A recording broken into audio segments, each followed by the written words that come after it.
All right, today we're doing something a little different. We're not digging into a news report or some dry data. Nope, we're going to break down a piece of music. But listen, this is not just any song. It's a cultural artifact, a business card, and yeah, a straight-up threat, all rolled into one. We're going to deconstruct a modern narco ballad, a song called El Blue Demon. So think about this for a second. It's kind of a weird question, right? When your entire, let's call it career, happens in the shadows, how do you build a brand? How do you project power, get that respect, and maybe, most importantly, warn off your enemies, all without, putting a giant target on your back? Well, here's how.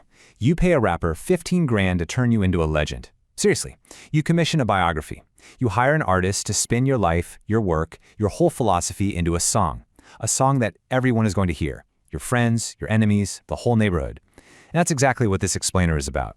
The story of that one specific transaction. Okay, so let's set the stage. The year is 2021. The artist? He's a rapper named El Makabelico, who's got ties to the Cartel Del Noreste. And his client? A guy who goes by the name El Blue Demon. And the product they're creating? It's not an album. It's basically a way to make a reputation last forever. Now, to really get why this is a big deal, you got to look at the money. Just a couple of years earlier, before 2019, El Makabelico was charging around $5,000 for a custom track like this. I mean, that's still a lot of cash, for sure, but just wait. Fast forward to 2021, and that fee has tripled. We're talking $15,000.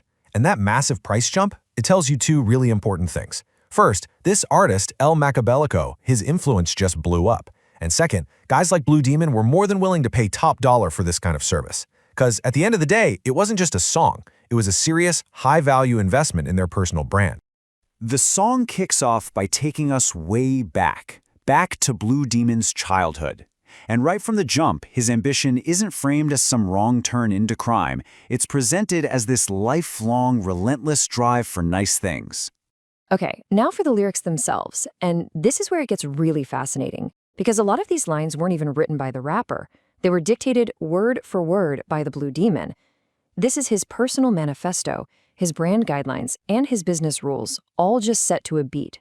And then there's this line. It was delivered exactly as the client asked. This isn't some artistic flourish. It is a direct public service announcement about his ruthless business philosophy. It's meant for rivals, for customers, for everyone to hear. It's a threat broadcast over the airwaves. First up, the cars. The lyrics don't just say he's rich, they give you a very specific list. A Tundra, a modern Tahoe with huge 22-inch rims. In that world, these are very clear symbols of power and success.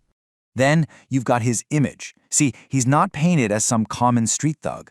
The mention of suit cuffs is totally on purpose. It's crafting this persona of a smart, high-level operator. A criminal, yeah, but a classy one. And finally, his social status.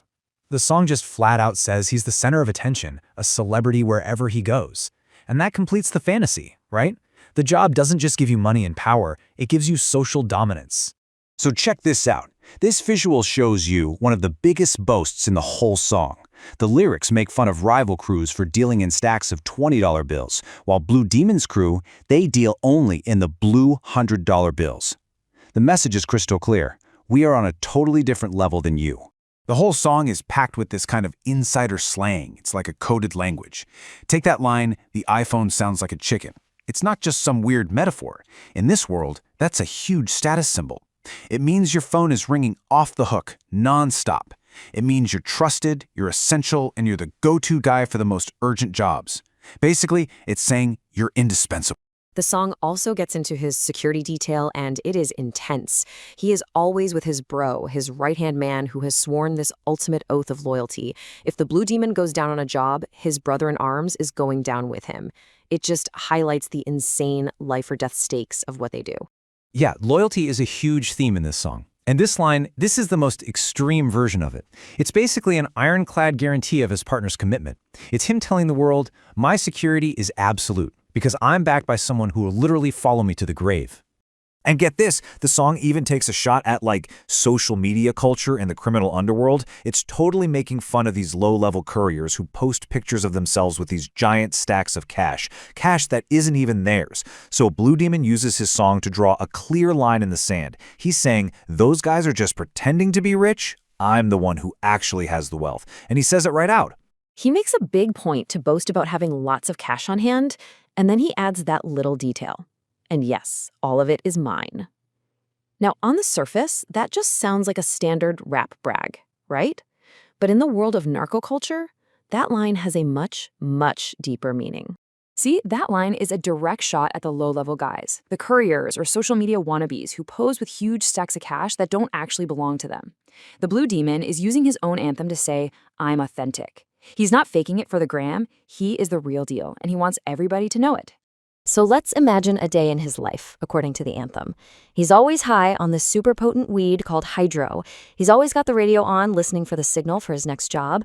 He's hanging out, betting at anime cockfights. He drives a Tundra or a Tahoe with massive 22-inch rims. And he's known in the clubs as the main event, a good-looking guy with a ton of money to burn. All right, so now the song kind of shifts gears. It's no longer the Blue Demon talking to the rapper. Now the rapper himself, El Makabelico, steps in to give his own 2 cents, acting like an outside observer who's here to validate his client's fearsome reputation. And this might just be the most powerful line in the whole song. The rapper speaks right to you, the listener. If I were you, I would pay him. He's warning anyone out there who thinks their family connections or their status is going to get them out of paying their debt. That third-party endorsement makes the threat feel so much more real. And here's a really crucial detail. The song brags about having shortcuts, and it makes it very clear these are not low-level street contacts. We're talking about influential people with legit jobs, who are helping him move fentanyl all across Texas. This just peels back the curtain on a hidden network that makes his whole criminal empire possible. And then comes the direct threat, and it is raw. It's so specific, and what's scary is how casual it sounds. That image of fighting someone with an AK-47 while wearing sandals, that's on purpose. It's meant to project this vibe of effortless, total dominance over his turf. The message couldn't be clearer. Stay off my route. Now this line right here, this was another one that Blue Demon specifically told the rapper to put in. It's basically his mission statement. He's claiming his success is all him, that he made it because he was smart enough and determined enough to figure it out. And that's really the core of the legacy he's paying all this money for. To be remembered as the guy who beat the system his way. So as we start to wrap this up, it is so clear that what we're looking at is much more than just a song. We're looking at a multifunctional tool, a strategic weapon in the world of organized crime. And the song saves its most direct, most bone-chilling message for the very end.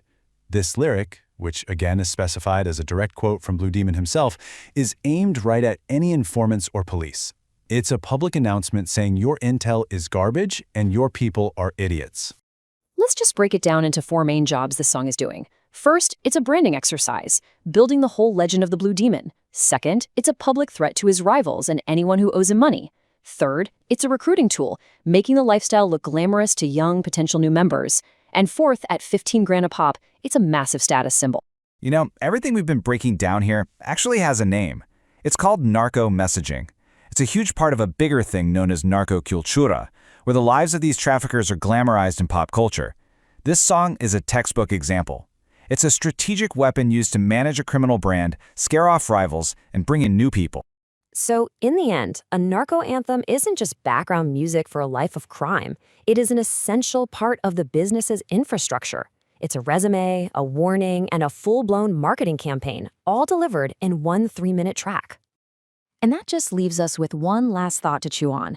In this age of personal branding, it seems even outlaws need a carefully crafted public image. So what does it really tell us about our culture when a criminal enterprise invests this much in marketing, and when a life of crime needs its very own theme music?